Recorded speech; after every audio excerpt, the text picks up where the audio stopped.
Dalam rangka memeriahkan HUT Kemerdekaan Republik Indonesia ke-77, Kodam Iskandar Muda bersama Pemda Provinsi Aceh menggelar Lomba Panjat Pinang.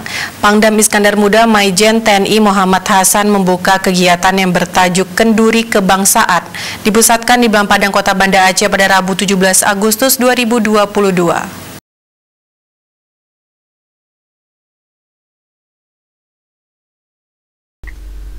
Lomba panjat pinang diikuti oleh beberapa tim peserta terdiri dari tim TNI, masyarakat umum dewasa maupun remaja, serta pelajar yang berasal dari Banda Aceh dan sekitarnya, memperebutkan hadiah sepeda, barang elektronik, peralatan rumah tangga, dan puluhan hadiah menarik lainnya.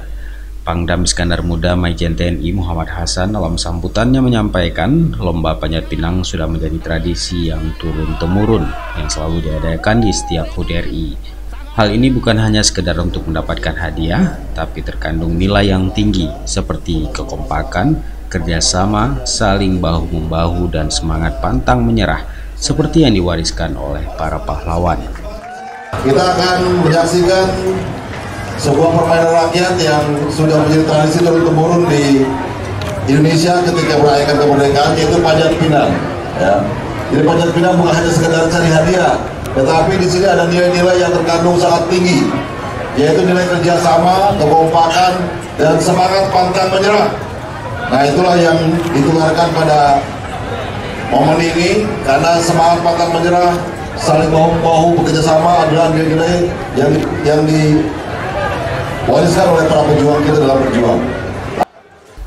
Ketua Panitia Penyelenggara Kolonel CPM Mariadi mengatakan sangat mengapresiasi antusias masyarakat dan berharap kegiatan seperti ini akan terus terselenggara dalam rangka memeriahkan HUT RI. Kegiatan ini turut dihadiri Kasdam Iskandar Muda, Irdam IM, Kapok Sahli Pangdam IM, Ketua Persid KCK Daerah IM beserta pengurus, para pamen ahli Pangdam IM, asisten Kasdam IM, dan Kabalakdam IM serta masyarakat. Dari Banda Aceh, Tim Liputan Aceh TV melaporkan.